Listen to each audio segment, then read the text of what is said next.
Bienvenidos a su casa. Y qué apropiado este salmo que acabamos de leer, porque es precisamente de lo que trata la Escritura en el libro de Romanos, en el capítulo 3, la carta de Pablo a la iglesia en Roma, conocida como la carta a los Romanos o también el libro de Romanos. Así es de que vayamos ahora a Romanos capítulo 3. Y nada más como repaso quiero recordarles que vimos en el capítulo 1 cuando Pablo llevó a todo el mundo gentil, a todo el mundo al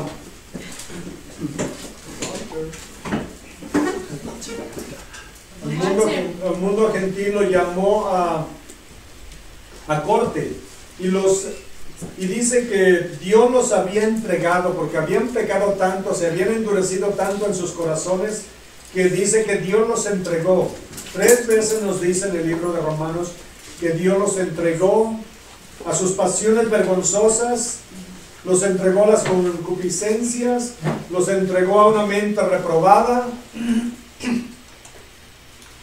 y los condena prácticamente con la palabra de Dios, llevándolos a corte y mostrando desde el versículo 18 hasta el final del capítulo 1, donde habla de todos los pecados. 23 diferentes pecados por lo menos están mencionados aquí, y desde la idolatría hasta la homosexualidad, todo tipo de pecados están mencionados, y eso enseña que el mundo entero está bajo condenación. ¿Por qué estamos bajo condenación? Porque todos somos pecadores, ¿verdad? ¿Hay alguno aquí que no sea pecador? No, ¿verdad? Todos somos pecadores. Entonces, ahora en el capítulo 2, habla de los cuales dicen que pues son buenas personas. ¿No han hablado ustedes con alguien y dicen, bueno, le preguntan a ustedes, ¿a dónde vas a ir cuando mueras? Dicen, al cielo. ¿Por qué? Bueno, pues porque soy una buena persona. No le hago daño a nadie y, bueno, has robado, has mentido. Bueno, sí, pero ¿quién no, verdad? Bueno, con eso ya están reconociendo que no son santos, que no son puros, que no son limpios, ¿verdad? Entonces son pecadores. Y si se basan en sus buenas obras, se van a ir todos al infierno, porque no hay ni uno bueno, ni siquiera uno, ¿verdad?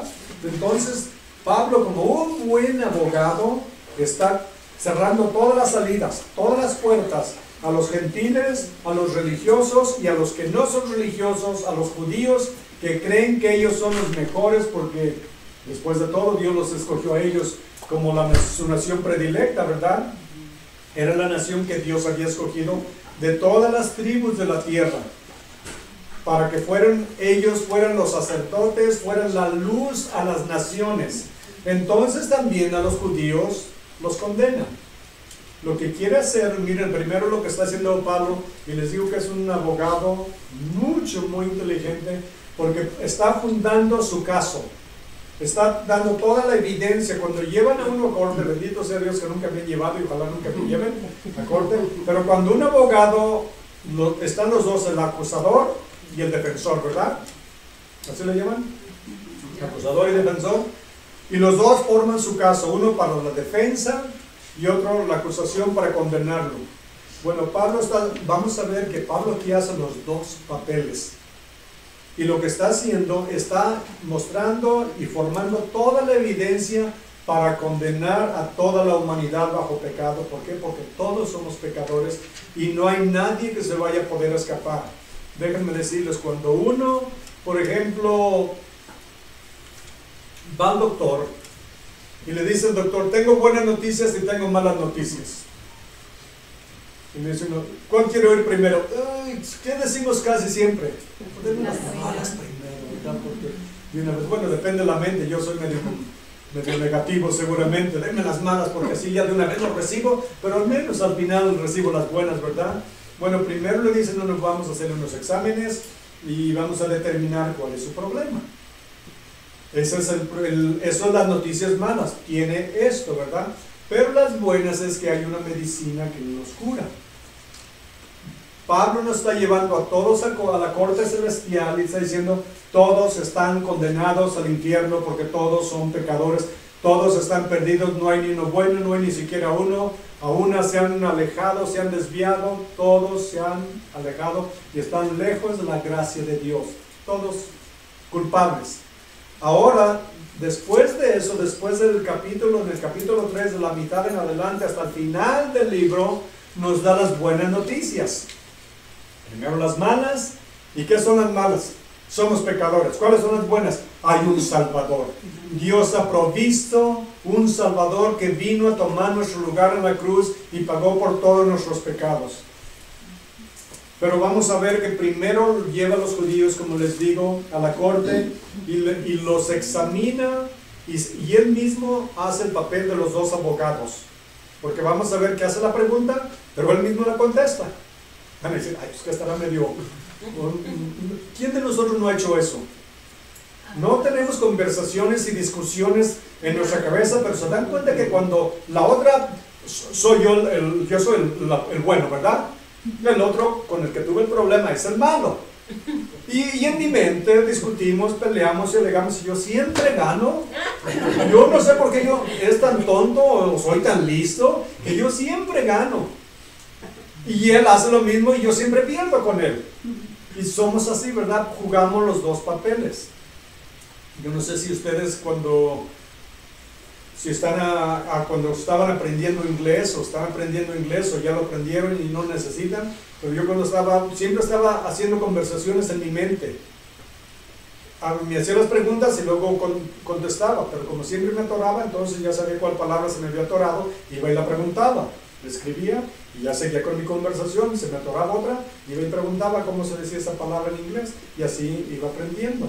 En mi mente las traía mi cuadernito y mi lápiz y andaba preguntando, haciendo preguntas de palabras que me dijeran cómo se escribían y cómo se pronunciaban para aprender, pero siempre en mi mente lo hacía.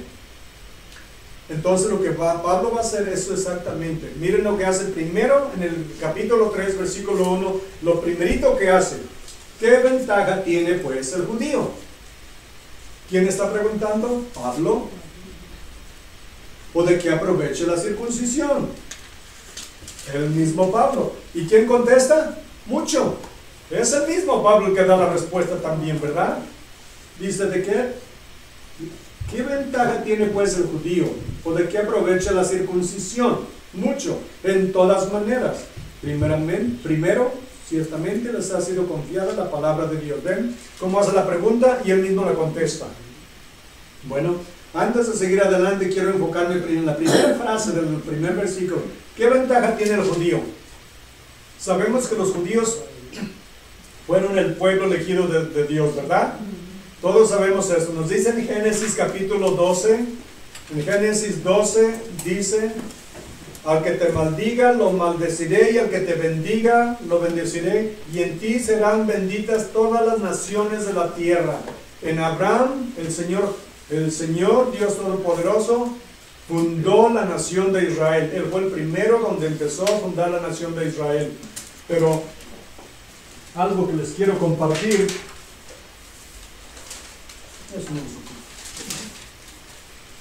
Dice, ¿cuáles son las ventajas de los judíos? Déjenme decirles cuántas ventajas históricamente han tenido. No son muy buenas ventajas. Pongan atención, por favor. Primero estuvieron de esclavos por 400 años en Egipto, ¿verdad? ¿Recuerdan lo que les hacían? Si han leído en la Biblia lo que les hacían los egipcios. Primero, cuando vieron que la nación estaba creciendo mucho, le dijeron a todas las que ayudaban a dar a luz a las mujeres hebreas que arrojaran los niños al río a que se ahogaran o se los comieran los cocodrilos. Que los mataran a todos los niños. Los tuvieron de esclavos por 400 años, haciendo los trabajos más duros, golpeándolos, torturándolos, matándolos. Y después de eso el Señor viene y los libera, ¿verdad? Los llevan hasta la frontera para entrar a la tierra prometida. En una semana llegan a la frontera de la tierra prometida. Pero luego dice Moisés, sí, mandó 2 espías a espiar la tierra, ¿verdad? ¿Cuántos recuerdan eso? Va a estar en el examen al final. mandó 2 espías que espiaron la tierra y regresaron los 12. 10 dijeron, no podemos. Los que viven ahí son como gigantes. Y nosotros somos como chapulines junto a ellos. Así me siento yo a veces aquí. Digo, y no podemos tomar la tierra. Pero Caleb y Josué dijeron, sí podemos porque Dios nos la ha entregado. Dios está con nosotros. ¿Y qué hicieron? Le hicieron más caso a la mayoría. Y no entraron a la tierra prometida. Y por 40 años estuvieron caminando por el desierto en una marcha fúnebre hasta que toda esa generación murió, ¿verdad? Después el Señor los lleva a la tierra prometida a través de Josué. Pero ¿qué sucede? Está llena de enemigos. Tienen que pelear y tomar la tierra, ¿verdad? No los terminan a todos. ¿Y qué sucede? Se quedan ahí. Y son sus enemigos no por cientos de años, por miles de años. Porque ¿quiénes son los enemigos que tienen todavía? Que los quieren destruir. Los cananeos, descendientes de los cananeos, heveos, jebuseos y todos esos que no destruyeron y siguieron siendo su problema. Luego, después de eso, se los llevan de esclavos a la parte norte de Israel, ¿verdad? Lo que es conocido como Israel en el norte y Judá en el sur. A los del norte se los llevan de esclavos los asirios y los revuelven con todas otras gentes, otras nacionalidades, y traen gente de fuera y se corrompe la raza, y de ahí vienen los samaritanos. Más adelante, como 100 años después, vienen los del sur. Se escaparon, ¿verdad? Pero no por mucho tiempo. En cosas de la historia 100 años no es mucho. Como 100 años después viene Babilonia, se los lleva de esclavos a los del sur por 70 años. Muchos mueren, muchos no regresan, y cuando regresan a los 70 años empiezan a reconstruir la ciudad, los muros y las puertas de la ciudad bajo Nehemías. ¿Y qué sucede? Todos los enemigos, Sanbalat y todos, están atacándolos, peleando con ellos, burlándose de ellos, ridiculizándolos. Continúan adelante, sigamos un poco más rápido la historia. Después vienen los griegos y los esclavizan. Vienen los griegos bajo Antíoco Epífanes.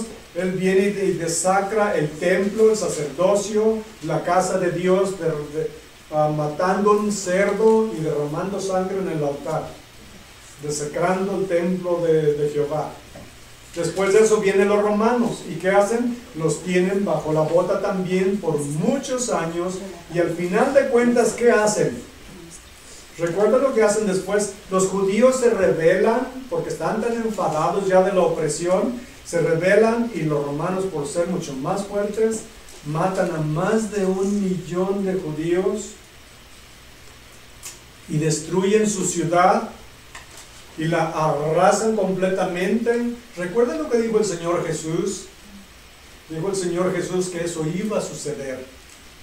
Que eso iba a suceder. ¿Por qué? Porque lo rechazaron a Él. Porque lo rechazaron a Él. Vayan conmigo a Mateo 22. Vayan a Mateo 22 y vamos a leer lo que dice el Señor. Va a darles una parábola. Y sabemos que las parábolas tenían un mensaje oculto con un significado profundo espiritual. Y lo que va a hacer el Señor es va a contar una historia, una parábola, pero tiene un tremendo significado. Y miren, pongan atención por favor para que vean lo que dice. Respondiendo Jesús, Mateo 22:1. Respondiendo Jesús les volvió a hablar en parábolas, diciendo: el reino de los cielos es semejante a un rey que hizo una fiesta de bodas a su hijo. ¿Quién es el hijo? Es Jesús. ¿Quién es el que está haciendo la boda? El Padre, ¿verdad?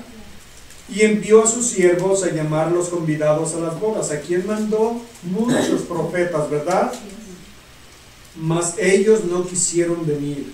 Volvió a enviar otros siervos, diciendo: decid a los convidados: he aquí he preparado mi comida, mis toros y animales engordados han sido muertos, y todo está dispuesto. Venid a las bodas. Les sigue suplicando, les sigue rogando. 5. Mas ellos, sin hacer caso, se fueron, uno a su labranza y otro a sus negocios. Y otros tomaron a los siervos y los afrentaron, se los golpearon y los mataron. Al oírlo el rey se enojó y enviando sus ejércitos destruyó a aquellos homicidas y quemó su ciudad. En el año 70, después del nacimiento de nuestro Señor Jesús, vino Tito Vespasiano, el general de las tropas romanas, y mató, les digo, mató a más de 1 millón, arrasó la ciudad, lo quemaron el templo, lo destruyeron, y las piedras las arrojaron al vacío. Todavía están ahí las piedras. Cuando fuimos a Israel, vimos las piedras que cayeron desde arriba, como 100, no sé, como 70 o 100 pies de alto, unas piedras enormes, las arrojaron, cayeron en la calle abajo, quebraron todo por el enlosado, y está la calle toda chueca. Ahí está todavía la evidencia de lo que les dijo el Señor Jesús que iba a suceder. El Señor les está dando esta parábola, diciendo lo que ese rey hizo, pero eso es lo que van a hacer en el futuro, de acuerdo a lo que les está diciendo, porque van a destruir la ciudad de Jerusalén. Esto está hablando de que los judíos iban a rechazar a Jesús y Dios iba a castigarlos. ¿Y han visto cuánto han sufrido los judíos? No hay otra raza en toda la historia de la humanidad que ha sufrido más persecución que los judíos. La ciudad de Jerusalén ha sido varias veces destruida y arrasada. Unas 20 y tantas veces ha sido invadida, destrozada, pero otras veces han arrasado con todo, hasta las piedras. Bueno, es lo que les dice, que va a quemar su ciudad. Versículo 8. Entonces dijo a sus siervos: las bodas a la verdad están preparadas, mas los que fueron convidados no eran dignos. ¿Por qué? Porque no recibieron a Cristo, el mensaje. Y pues a las salidas de los caminos y llamad a las bodas a cuantos halléis. Y saliendo los siervos por los caminos juntaron a todos los que hallaron juntamente, malos y buenos, y las bodas fueron llenas de convidados. Se llenó el salón, ¿verdad? Se hizo grande la fiesta. Pero ¿cuáles fueron los convidados al final? Los que no eran los primeros. Los que habían sido los elegidos los rechazaron a Cristo. Y luego los otros, los malos y buenos, ¿quiénes son? Volteen alrededor, aquí estamos. Y en todas las iglesias del mundo que hay cristianos reuniéndose en el nombre de Cristo, no en el nombre de ninguna religión, que vienen, que porque Cristo solo tiene una iglesia, la iglesia de Cristo, la prometida de Jesús, con la que va a celebrar las bodas, ¿verdad? Las bodas del Cordero. Cuando lleguemos al cielo no va a haber nombres allá que presbiteriana, católica, no va a haber ninguna denominación, solo la iglesia de Cristo. Y esa es la que le pertenecemos nosotros. Entonces, ¿qué ventajas tienen los judíos? Tienen muchas, pero despreciaron, despilfarraron las grandes oportunidades y bendiciones que Dios les dio. Volvamos a Romanos. Dice, ¿qué ventaja pues tiene el judío? Pues aquí aprovecha la circuncisión. Recuerden, para terminar de lo de los judíos, después me adelanté un poco, déjenme mencionarles un poco más. Después de que fue destruida la ciudad, los judíos fueron esparcidos por todas las naciones de la tierra, ¿verdad? En el año 1492, ¿qué pasó en España? La reina Isabela vino al poder y expulsó a todos los judíos de España. En el año 1496 expulsaron a todos los judíos de Portugal. En el año 1789 los expulsaron de Francia. Después los expulsaron de prácticamente toda Europa. Unos terminaron en Rusia, donde fueron perseguidos. Otros terminaron en Polonia, allá también fueron perseguidos. Y después en los años 40, ¿quién vino en los años 40 en Alemania? Hitler. Y mató a más de 6 millones sistemáticamente, los eliminó en los hornos, ¿verdad? Y ahorita en este día los judíos están rodeados de puros enemigos musulmanes que los odian y han jurado, prometido que los van a destruir a todos los judíos.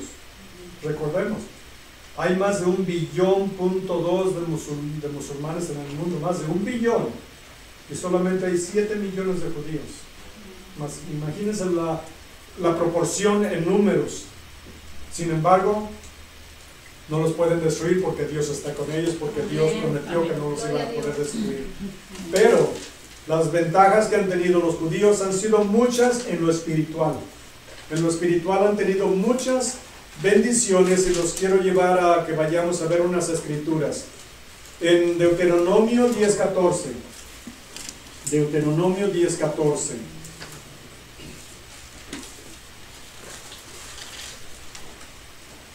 Miren las promesas que les hizo el Señor desde tanto tiempo atrás. Dice Deuteronomio 10:14, he aquí, de Jehová tu Dios son los cielos y los cielos de los cielos, la tierra y todas las cosas que hay en ella. Miren el 15, solamente de tus padres se agradó Jehová para amarlos y escogió su descendencia después de ellos, a vosotros de entre todos los pueblos como en este día. A ellos los eligió para que fueran el pueblo de Dios. En el capítulo 14, versículo 2, dice, porque eres pueblo santo a Jehová tu Dios, y Jehová te ha escogido para que le seas un pueblo único de entre todos los pueblos que están sobre la tierra. El único de todos los pueblos sobre la tierra. En Éxodo 19:6. Éxodo 19:6.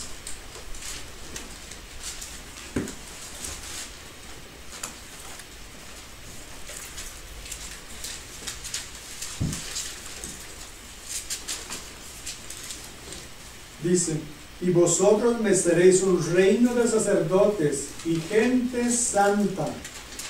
Estas son las palabras que dirás a los hijos de Israel. ¿Ven? Dios los escogió que fueran un pueblo santo para el Señor. Ahora en Isaías 43. Isaías 43, 21.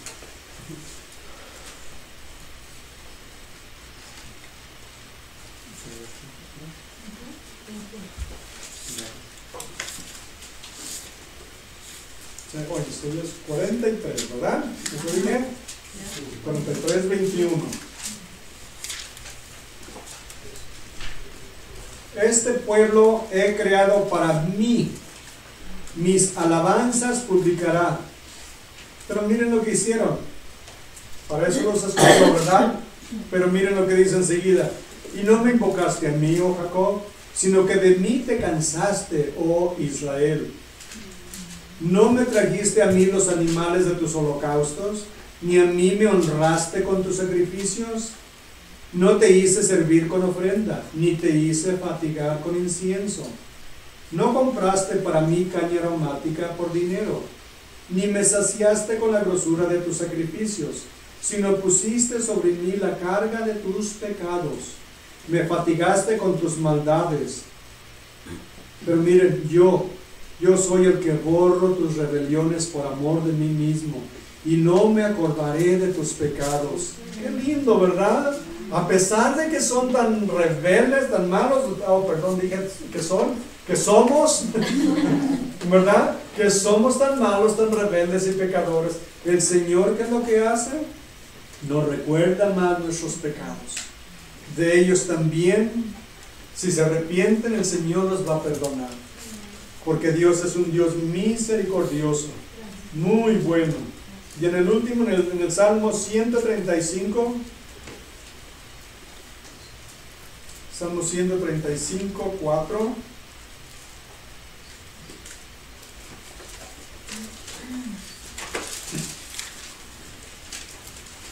Dice, porque ha escogido a Jacob para sí, a Israel por posesión suya. ¿Saben que son su posesión? Él les dio la vida, Él los formó, Él les dio la tierra, Él los ha defendido. Son posesión del Señor. Son las ventajas espirituales que tiene Israel. Dios ama infinitamente a su pueblo, a pesar de que son rebeldes, que son desobedientes, pero saben, también hay otra cosa que Dios tiene. Dios es amor y ama a su pueblo, ¿verdad? Pero Dios es justo también. Dios hace justicia, y cuando hace justicia tiene que castigar el pecado, tiene que castigar al pecador, ¿verdad?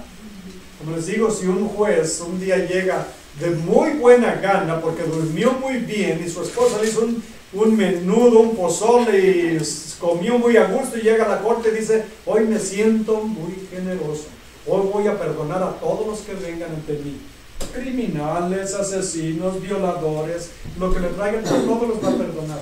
¿Qué tal de juez sería ese? ¿Un buen juez? No.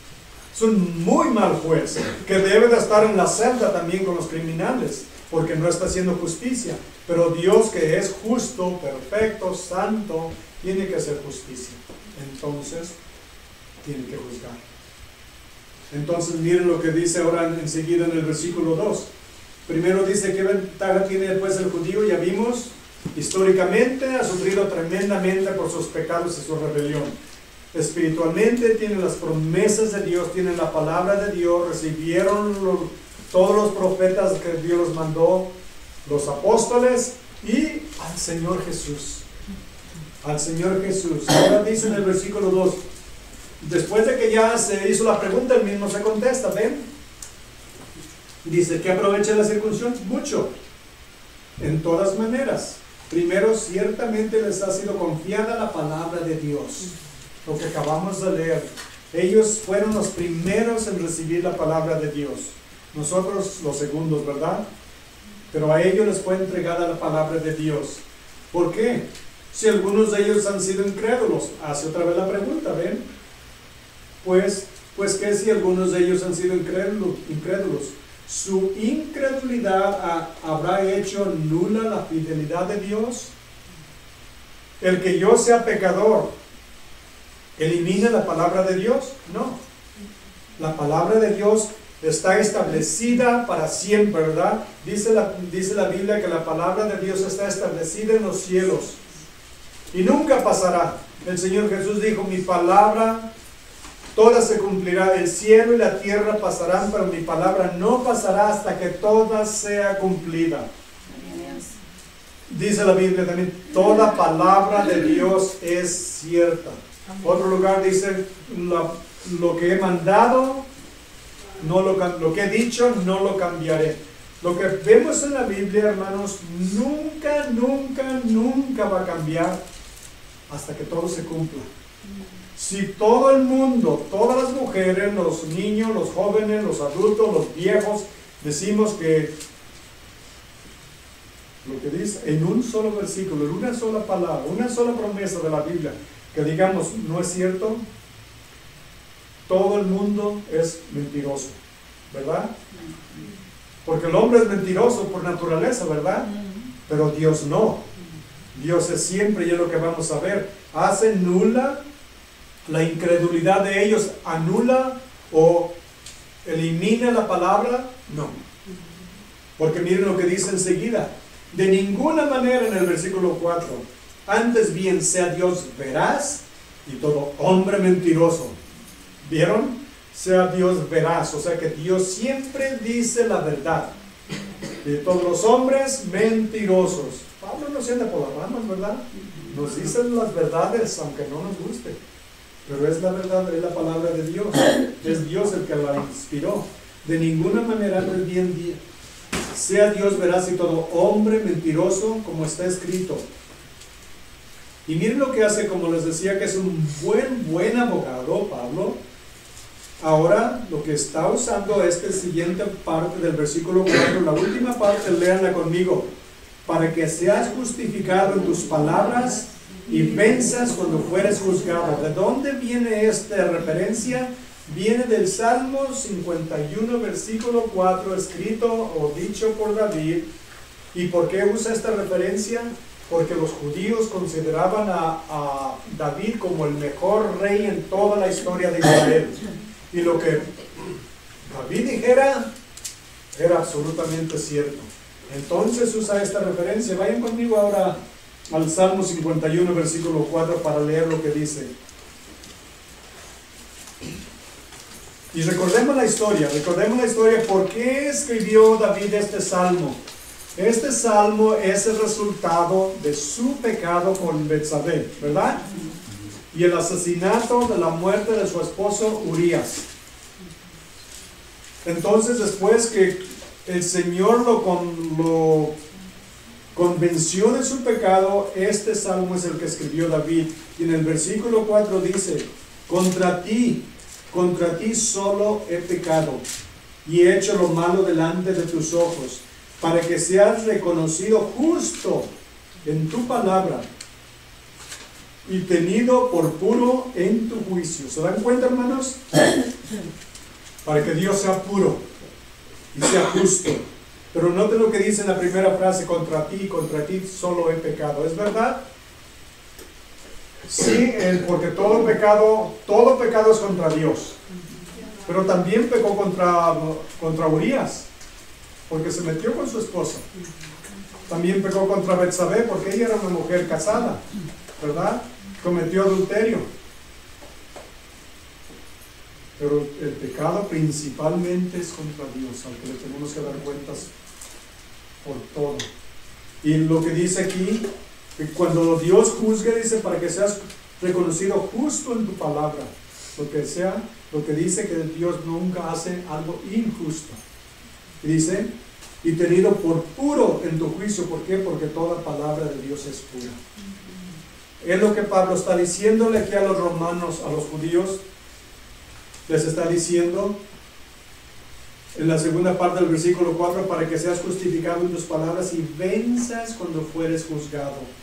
Versículo 5, y si nuestra injusticia hace resaltar la justicia de Dios, ¿qué diremos? ¿Ven? Otra pregunta: ¿será injusto Dios que da castigo? Si nuestra injusticia hace resaltar la justicia de Dios, déjenme explicarles lo que significa esto. Algunos creen que como Dios es tan bueno, es tan maravilloso, bendecidor, y su gracia se manifiesta en nosotros cuando pecamos, ¿verdad? Entonces, bueno, ¿qué tal si peco más? Le doy la oportunidad a Dios de que sea más generoso, ¿verdad? Entre más peco, más oportunidades le doy a Dios para que me perdone y me bendiga, lo que quiere decir que yo le estoy ayudando a Dios a ser bueno. Es más, Dios me necesita a mí para demostrar su generosidad, su gracia, su amor. Yo le estoy dando oportunidad siendo malo y pecador. Leí de un pastor en una iglesia, no la voy a mencionar, en una iglesia, por 1 hora estuvo en el púlpito diciendo majaderías, groserías, maldiciones, dándole oportunidad a Dios de que demuestre su gracia. ¿Es eso lo que nos enseña la Biblia? No, absolutamente no. Dios es bueno, pero también es justo, y aún la paciencia de Dios tiene un límite, ¿verdad? ¿Qué le dijo a los judíos a Jacob cuando apenas empezaba la nación? Tenía sus 12 hijos. Les dijo, váyanse, se los llevó a Egipto, ¿verdad? Por 400 años estuvieron en Egipto. ¿Por qué? Porque dijo, para que los cananeos, saduceos, sebuceos y todos los feos que vivían en esa región, darles tiempo para que se arrepintieran por 400 años. Por 400 años, pero no se arrepintieron. Entonces vino cuando ya la nación había crecido a unos 3 millones y volvieron, y con la ayuda de Dios derrotaron a todos esos y los destruyeron. Por eso Dios dijo, maten mujeres, hombres, niños y animales. Y dice la gente, pero ¿por qué Dios es tan cruel? ¿Es cruel? No, Dios es justo. Les dio 400 años, ¿verdad? Y no se arrepintieron. Recuerdan lo que vimos la semana pasada. A Nínive le dio 40 días. Rapidito se arrepintieron, y ¿qué hizo Dios? Los perdonó, ¿verdad? Vimos también a Lot, ¿verdad? Que le dijo, salte con tu familia. Le dijo a Noé, construye un arca para que te salves tú y tu familia. ¿Por qué? Porque todo el mundo iba a ser destruido, porque habían tenido cientos o miles de años y cada día estaba peor el mundo. Dios es justo en todo lo que hace. Perfecto, justo. Y entonces nuestro pecado no es que le da oportunidad a Dios de ser bueno. Dios es bueno, infinitamente. Lo único que demuestra en mí que soy un perverso pecador, que yo soy el que no soy bueno, ¿verdad? Que yo merezco irme derechito al infierno. Pero gracias a su misericordia nos da la oportunidad de venir a Cristo, y a través de Él, que Él cumplió toda la ley, porque Dios le dio la ley a los judíos, pero los judíos no la pudieron guardar, ¿verdad? Nadie la pudo guardar porque la ley de Dios es perfecta. Muy simple. Un Dios perfecto, todo lo que hace es perfecto. Un hombre imperfecto, todo lo que hace es imperfecto, ¿verdad? Su palabra es perfecta, su ley es perfecta, pero el hombre es pecador, imperfecto, y no la pudo cumplir. Por eso mandó al Señor Jesús a morir en la cruz, pero antes de eso cumplió toda la ley, porque Jesús nunca desobedeció una sola palabra del Padre. Un solo mandamiento del Padre nunca lo desobedeció. No desobedeció ni a su mamá, ni a su padre adoptivo, nunca desobedeció. Él mismo cuando lo acusaba dijo: ¿quién de ustedes me acusa de pecado? ¿Verdad? ¿Recuerdas? Cuando lo iban a juzgar. ¿Por qué? Porque Él era perfecto. Y Él hizo el trabajo que nosotros nunca podríamos hacer: pagar por nuestros pecados. Entonces, ¿qué dice enseguida? ¿Será injusto Dios que da castigo? Hablo como hombre. Versículo 6. En ninguna manera. De otro modo, ¿cómo juzgaría Dios al mundo? ¿Se imaginan si Dios no puede juzgar porque dice, bueno, Dios es bueno, Dios no me va a castigar, porque pues Dios es muy generoso, no me va a hacer algo malo, ¿verdad? No, simplemente me va a dar lo que merezco. Y lo que merezco es muy malo. Eso es lo que Dios está diciendo, ¿verdad? Miren ahora lo que dice el versículo 7, como les decía. Pero si mi mentira, la verdad de Dios, pero si por mi mentira la verdad de Dios abundó para su gloria, porque aún soy juzgado como pecador. ¿Recuerden lo que les acabo de decir? Pero si por mi mentira la verdad de Dios abundó para su gloria, porque aún soy juzgado. Había alguien en un canal cristiano hace años, no muchos, el que les mencioné hace muchos años atrás, ese pastor, por una hora estuvo gritando majaderías. Pero había otro, en un supuesto canal en cristiano, donde el hombre salía fumando su cigarro y echando groserías, dándole oportunidad a Dios que demostrara su gracia. Nunca hay que abusar de la gracia de Dios. Nunca, nunca, nunca. Dice, ¿por qué aún soy juzgado como pecador? ¿Y por qué no decir como se nos calumnia? Miren lo que dice. ¿Y por qué no decir como se nos calumnia? Y como algunos cuya condenación es justa, afirman que nosotros decimos, hagamos males para que vengan bienes. Hagamos males para que vengan bienes, ok. ¿Sabes lo que voy a hacer ahora? Voy a ir al departamento de policía, y al primer policía que vea le doy una buena guajolotera, una buena bofetada en la cara, para que saque la cartera y me dé $100 por haber hecho una. Y si le doy 2 o 3 patadas en la espinilla, a lo mejor me da más. ¿O de veras? ¿Así funciona? No, me va a sacar la macana y me va a dar como 20 macanazos y me va a meter en una celda, porque eso es lo que me gané, ¿verdad? ¿Cómo vamos a hacer mal para recibir el bien? No, absolutamente no. Como les digo, Dios, como les decía, este libro es increíblemente profundo. Yo no puedo ni rasguñar la superficie de este libro. No hay hombre en el mundo que pueda descifrar todo lo que está aquí en este libro, porque es la palabra de Dios, es más alta que los cielos, más profunda que los mares, pero Dios, a lo que podemos con nuestra mente de chorlito, de chícharo, lo que poquito que podemos entender es lo que descubrimos, pero es profunda.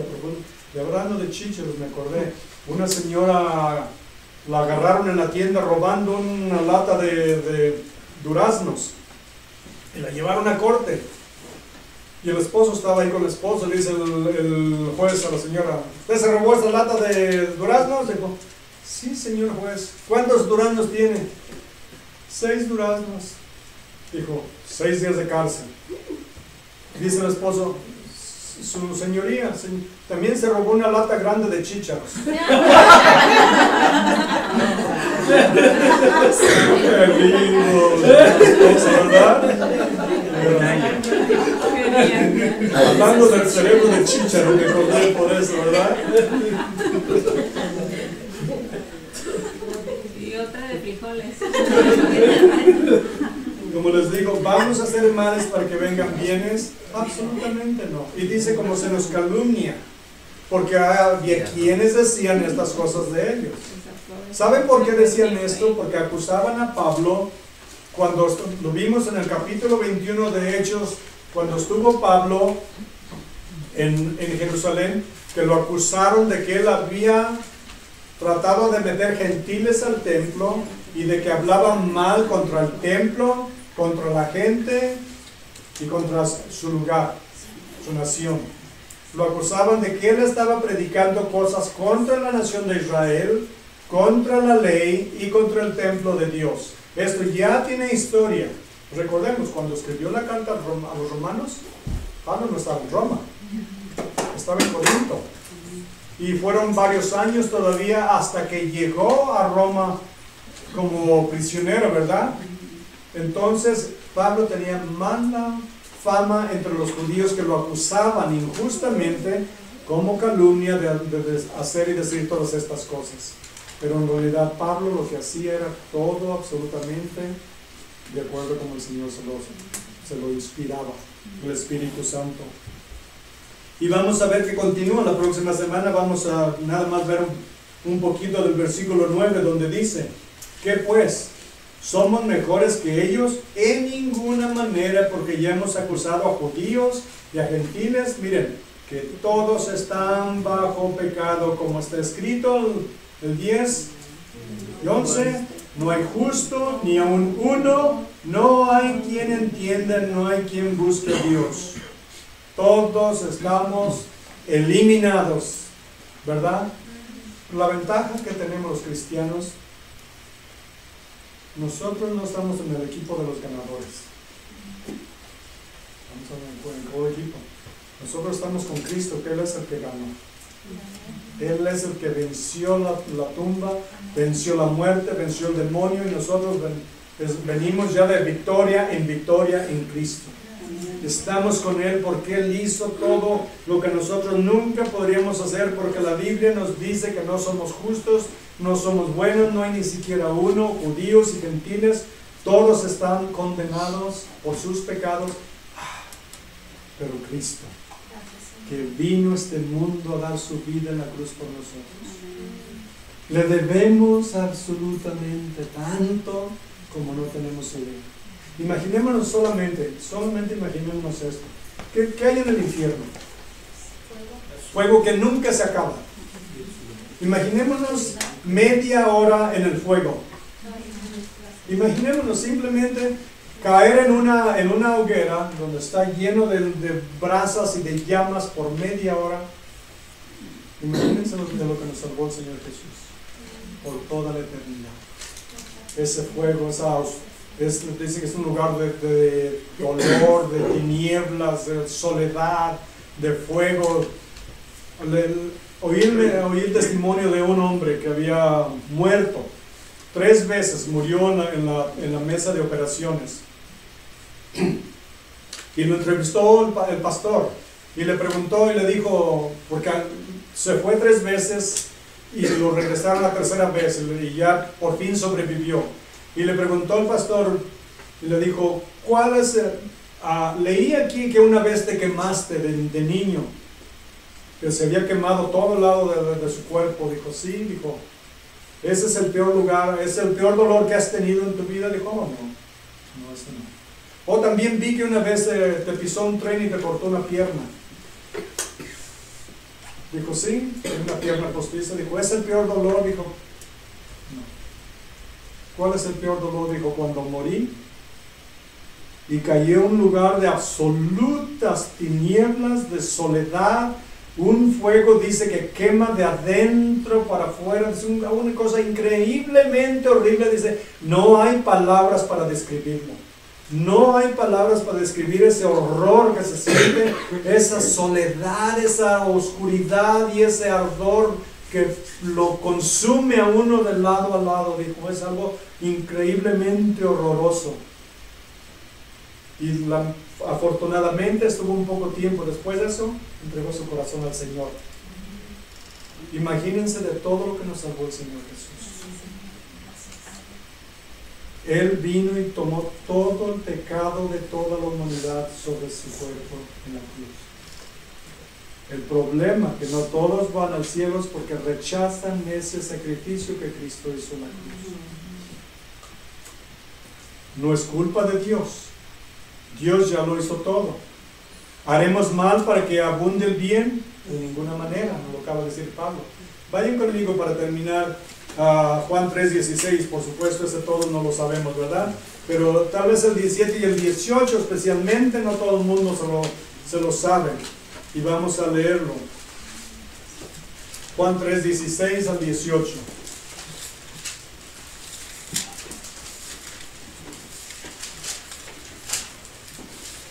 ¿Ya están ahí? Vámonos leyendo todos. Porque de tal manera amó Dios al mundo, que ha dado a su Hijo unigénito, para que todo aquel que en Él cree no se pierda, mas tenga vida eterna. 17. Porque no envió Dios a su Hijo al mundo para condenar al mundo, sino para que el mundo sea salvo por Él. El que en Él cree no es condenado, pero el que no cree ya ha sido condenado, porque no ha creído en el nombre del unigénito Hijo de Dios. ¿Vieron lo que dice el 17? Porque no envió a su Hijo al mundo para condenar al mundo, sino para que el mundo sea salvo por Él. Él pagó por todos los pecados de la humanidad. Si lo reciben, si reciben ese sacrificio que hizo Cristo en la cruz, si reciben a Cristo. Pero ¿qué dijo el 18?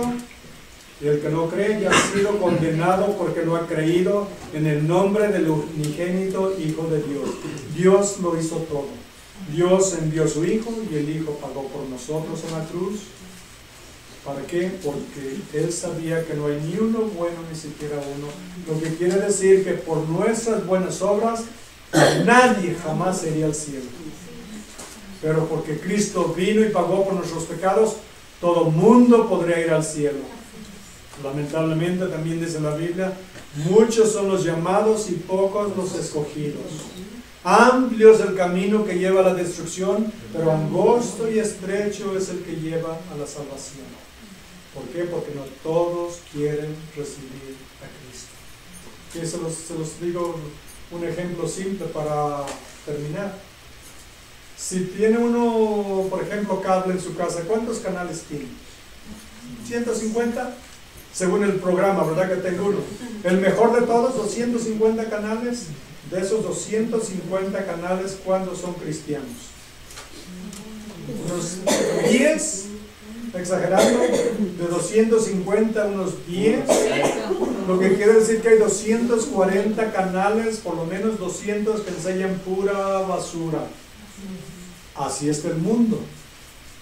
¿Por qué? Porque tanta basura que meten a sus casas a través de la televisión enseña cómo está el mundo, ¿verdad? El corazón del mundo. Pero poquitos son 10 cristianos, y de esos 10 hay que cuidarse, porque a veces no todo lo que enseñan es cristiano, ¿verdad? Hay que ser muy inteligente y discernir lo que uno ve, aún en los supuestos canales cristianos. Eso enseña que pocos son los escogidos, ¿verdad? Pero Dios ha hecho el sacrificio para que todos pudieran ir al cielo. Porque tanto amó Dios a los guatemaltecos, a los chilenos, a los mexicanos, a los europeos, a los africanos, no, a todo el mundo, a todo el mundo. Pero lamentablemente, sabemos el fin de la historia, ¿verdad? pero gracias a Dios que nos llamó, nos escogió desde antes de la salvación del mundo. Ahora lo que debemos de hacer nosotros es servirlo con todo el corazón y recordar de lo, no solo de lo que nos salvó, sino a dónde nos va a llevar a cambio. En lugar de merecer el infierno, nos va a llevar al cielo. Fíjense nomás, hagan de cuenta que yo, bueno, yo no, pero digamos, me voy a poner yo, hoy soy un criminal.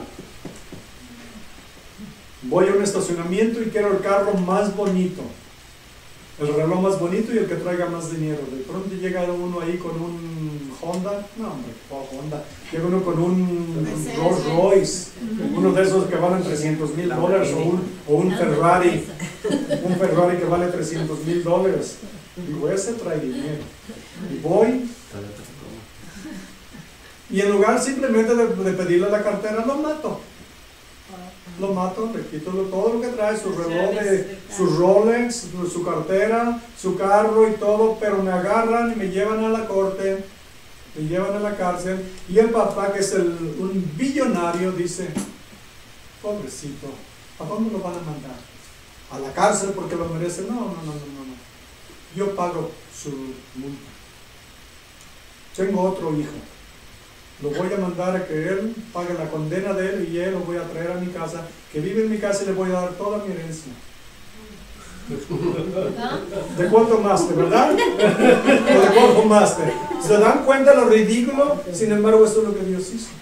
Su único hijo que tenía lo mandó a pagar por todos los criminales, violadores, pecadores, homosexuales, abusadores, violadores de... Bueno, ¿para qué mencionamos todo? Ya sabemos todos los pecados que hay en el mundo.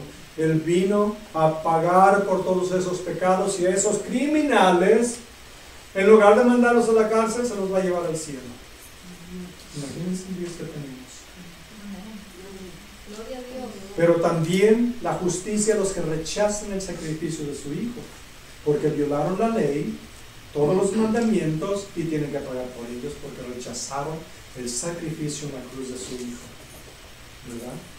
Pero a los que lo recibimos, más a todos los que lo recibieron, a los que creen en su nombre, les dio el derecho de ser hechos hijos de Dios, que no son llamados de acuerdo a la carne, sino de acuerdo al Espíritu de Dios.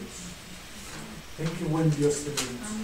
¿Cómo no lo vamos a amar? ¿Cómo no vamos a amar a nuestro Señor Jesús, que tomó nuestro lugar en la cruz?